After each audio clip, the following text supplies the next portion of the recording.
నమస్తే, welcome to మా Telangana. Auto motor cycle దొంగతనాలకు పాల్పడుతున్న నిందితులను అరెస్టు చేసిన జనగామ పోలీసులు నిందితుల నుండి స్వాధీనం చేసుకున్న 2 బజాజ్ ఆటోలు, 2 మోటార్ సైకిళ్లు, వాటి విలువ 7,30,000 రూపాయలు. వెస్ట్ జోన్ డీసీపీ సీతారాం మీడియాతో మాట్లాడుతూ హైదరాబాద్ కి చెందిన 4 వ్యక్తులు ఆటో నడుపుతూ జీవనం సాగిస్తున్నారు.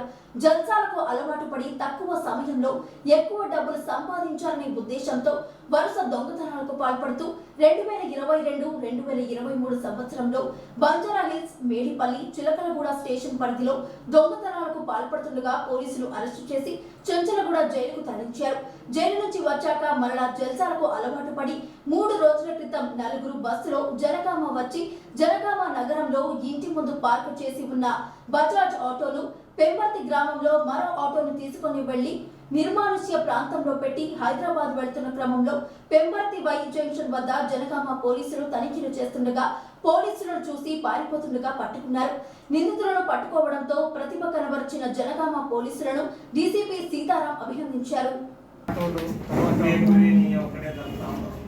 బైక్స్ ఇవన్నీ తెప్ చేసే ఒక గ్యాంగ్ని మన సిఐ గారు, ఏసీపీ గారి ఆధ్వర్యంలో క్రైమ్ టీము వీళ్ళందరూ కలిసి పట్టుకోవడం జరిగింది.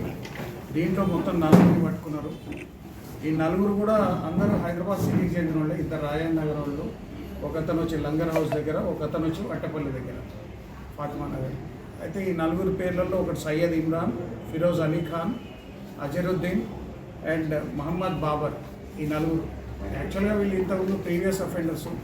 ఆల్రెడీ ఇంతకుముందు జైలుకి పోయి వచ్చిన వీళ్ళకి చిలకలగూడలో అరెస్ట్ ఇంతకుముందు దొంగతనాలు చేసి జైలుకి పోయి రిమాండ్ నుంచి బయటకు వచ్చారు. వీళ్ళు ఏంటంటే మెయిన్గా బాగా తిరుగుకుంటూ తాగడానికి, తర్వాత గాంజా తీసుకోవటానికి, వీటన్నిటికీ తర్వాత జల్సాల గురించి డబ్బులు కావాలంటే వీళ్ళంతా ఆటో డ్రైవర్లు, కానీ ఆటో నడపడం ద్వారా ఏమొస్తుంది కాబట్టి వీటన్నిటి పక్కదారులు ఎంచుకొని నిదానంగా దొంగతనాలు స్టార్ట్ చేశారు. ఫస్ట్ రిమాండ్ నుంచి వచ్చిన తర్వాత వీళ్ళు ఫస్ట్ జహీరాబాద్లో ఒకటి చేశారు దొంగతనం. జహీరాబాద్ నుంచి వచ్చిన తర్వాత మళ్ళీ బీబీ నగర్ ఏరియాలో ఇంకొక ఇది చేశారు దొంగతనం, బైక్. మళ్ళీ దాని తర్వాత 2 ఆటోలు మన దగ్గర దొంగతనం చేయడం జరిగింది. వీళ్ళ దగ్గర నుంచి మొత్తం 2 ఆటోలు, 3 బైకులు స్వాధీనం చేసుకోవడం జరిగింది. వీళ్ళందరినీ ఈరోజు రిమాండ్కి పంపుతున్నారు. ఏమీ దొంగతనాలు ఏం జరగట్లేదు యాజ్ ఆఫ్ నౌ.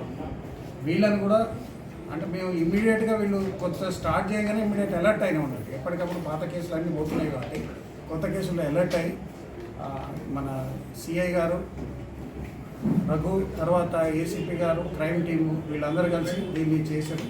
ఇంకా ట్రాన్స్ఫార్మర్ థెఫ్ట్ కూడా తొందరలోనే పట్టుకొని ఇంకో ప్రెస్ మీట్ కూడా పెట్టాం మేము. కాబట్టి ఈరోజు వాళ్ళందరినీ ప్రొడ్యూస్ చేయడం జరిగింది. ఈరోజు వాళ్ళందరినీ మీ ఎదురుగా ప్రొడ్యూస్ చేసి రిమాండ్